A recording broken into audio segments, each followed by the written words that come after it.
Coming up on Cronkite News, as the Biden administration looks to cut Title 42, some lawmakers are fighting to keep the pandemic-era regulation in place. Plus, it's Arizona Gives Day. We show you how you can help local nonprofits and ease your tax burden. And later on Break It Down, there is a major increase of women of color running for office, how they are breaking down barriers. Cronkite News starts now. Good evening and welcome to Cronkite News on Arizona PBS. I'm Raina Preciado. And I'm Mitchell Zimmerman. Thank you for joining us. The Biden administration plans to stop using Title 42 next month to turn away migrants at the border. Advocates have long called for an end to Title 42, which was enacted in 2020 to help stop the spread of COVID. But not everyone is on board with the plan, as Alexia Stanbridge tells us from our Washington bureau. Patrol Agent John Anfinson is not looking forward to the end of Title 42 next month. They're going to make our jobs somehow even more impossible to do. Anfinson was one of several Border Patrol union representatives who joined House Republicans yesterday to blast the administration's plan to do away with Title 42 at the end of May. The Biden administration says there's no longer a need for the pandemic-era rule that let officers turn migrants away at the border for health reasons. But critics fear that the administration is not prepared for the fallout. We're at this point where agents are left wondering, what are we going to do? Nobody has told us what this plan is. Brandon Judd, the president of the National Border Patrol Council, said the change comes as thousands of migrants are currently being turned away every day. Numbers, he said, will only go up. We already hit 8,000 in one day last week, and the numbers just continue to go up. Department of Homeland Security officials were not available for an interview, but U.S. Customs and Border Protection Commissioner Chris Magnus said in a statement Monday that the agency is doing everything it can to prepare for the expected increase in migrants. That includes more detention facilities, more funding for medical services, mandated COVID vaccinations for migrants, and the ability to shift agents quickly to areas where they are needed, among other measures. The Border Patrol representatives have their doubts. Once they end this Title 42, it's going to turn out very, very bad for everybody involved, for the local communities, for the ranching communities, you name it. Arizona Representative Debbie Lesko joined other Republicans who said it's a mistake to end Title 42 now, but she tried to encourage the Border Patrol agents. Thank you for everything that you are doing. Don't give up hope. But Anfinson said that is a challenge for agents as they face record high levels of migrants. Every time I think morale can't get lower than it is, somehow it happens. In Washington, Alexia Stanbridge, Cronkite News. While Republicans oppose the end of Title 42, even some Arizona Democrats who called for it to end have expressed concern recently. They worry the administration is moving too fast and is not prepared to handle the expected increase in migrants after next month. Republican Representative Michelle Udall's education funding measure was approved by an Arizona House panel yesterday. The proposal looks to make big changes to Arizona's education funding system and has sparked some recent controversy. The proposal was approved by the House Appropriations Committee with an added stamp of approval from a school choice group. Udall's plan is to distribute state funding more evenly by changing the state's funding system, which currently sends more money to schools with well-performing students. Yet that plan has seen some opposition. Democrats believe that Udall's measure would funnel more money to Arizona charter schools and take important funding away from more than 100 public school districts. Today is Arizona Gives Day, an annual tradition that encourages Arizonans to donate to a nonprofit organization of their choice. Over 1,000 organizations are participating in this year's holiday, and Cronkite News reporter Nick Shesky visited one of the nonprofits to learn why this year, more than ever, nonprofits need help. Almost There Rescue is an animal shelter that provides care for pregnant dogs and their puppies, and doing that can be costly. My job is to make sure that we have the funds to make all of this happen, to save dogs every day, and I work with a team of people, but it's a big task. The COVID-19 pandemic paired with rising inflation have made things hard for everyone, and nonprofits like Almost There Rescue are feeling the pressure. Nonprofits are being affected by inflation rates, higher gas prices, food prices, especially those dealing with human service type organizations. They really are in need of assistance. Jennifer Purcell, the vice president at the Alliance of Arizona Nonprofits, says last year was a record-breaking year, raising $7.1 million. And this year, the number is rising live on their website. It's really hard to know what 40,000 plus donors are going to do or how even inflation might be affecting them and their ability to give right now. Heidi Leyva says that Arizona Gives Day is an immensely important day for raising money, but it's even better at making Almost There's mission well known to the community. Arizona Gives Day is pretty much our biggest holiday because for us it means that all kinds of new people will be on the Arizona Give site and they'll see us for the first time.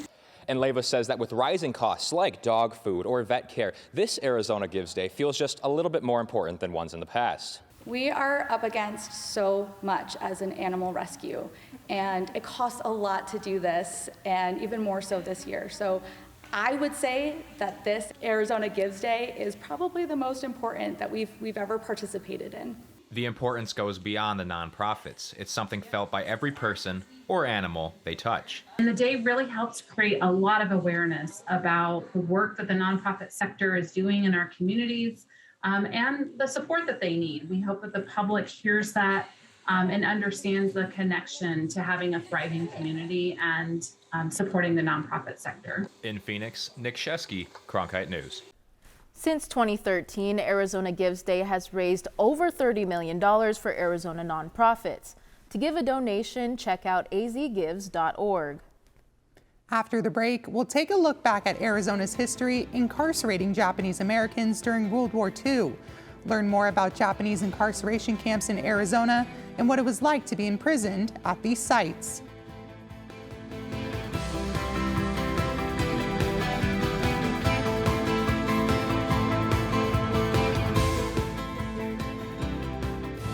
What you get from Washington Week that you will not get anywhere else are the best and the brightest reporters from different media companies, and they're able to have a real conversation about things that are happening in Washington and around the country. But it's also a show about issues that are relevant to different communities. How do you think that, as the moderator, I feel this deep responsibility to bring in those other perspectives so that people understand how power and politics impact their daily lives? Friday nights at 7 on Arizona PBS.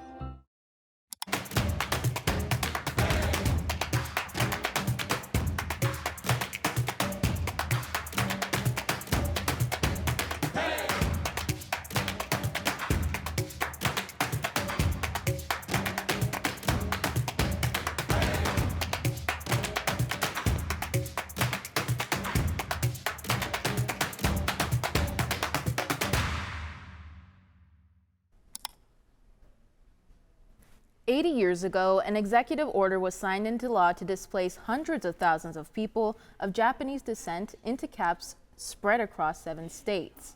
Many of the sites, including one here in Arizona, have been recognized as landmarks.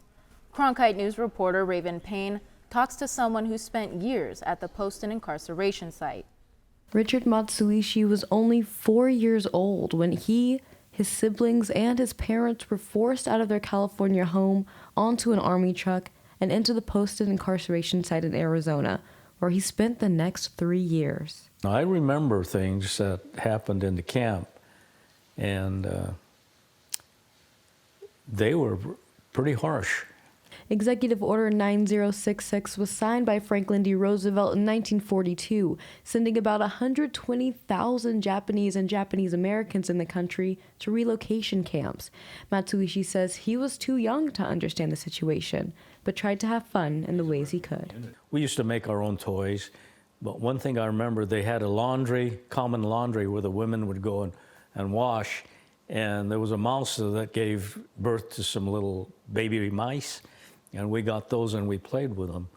According to Matsuishi, his parents received a stipend of about only $19 per week, but they made art like these bird sculptures to supplement their income.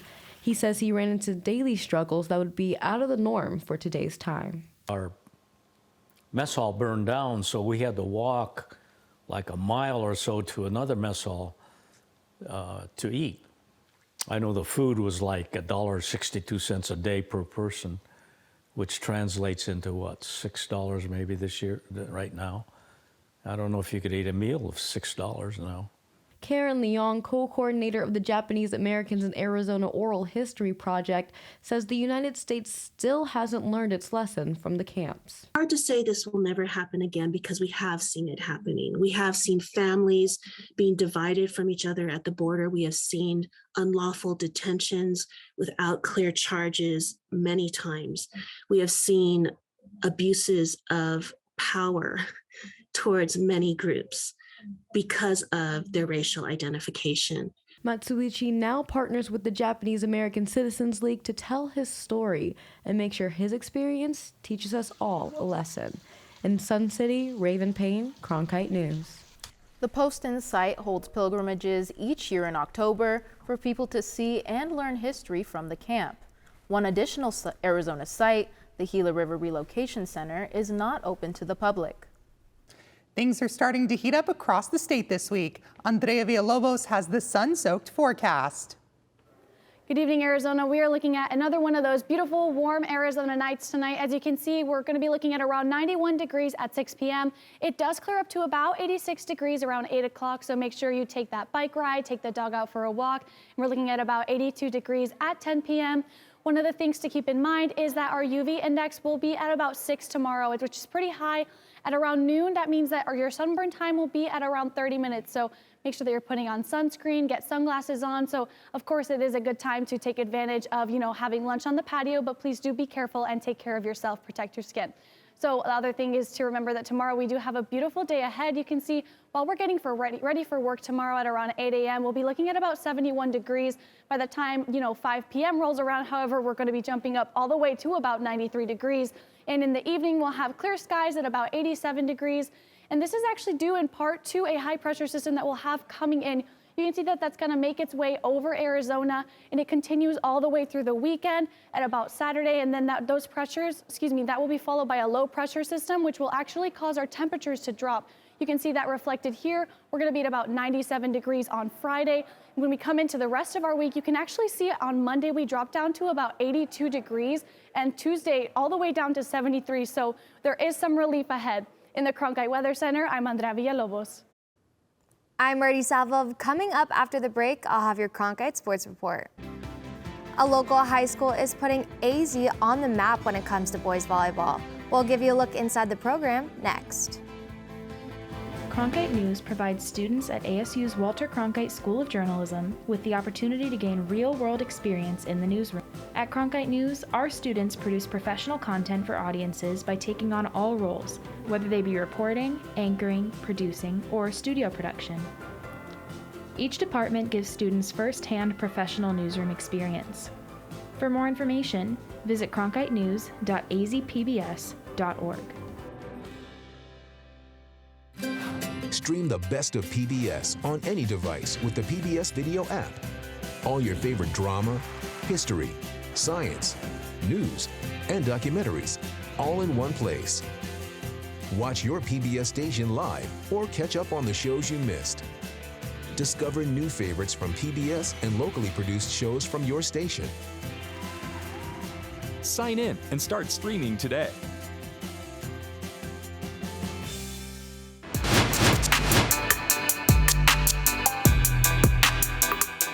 Welcome back to Cronkite News. I'm Marty Salvov, and this is your Cronkite Sports Report.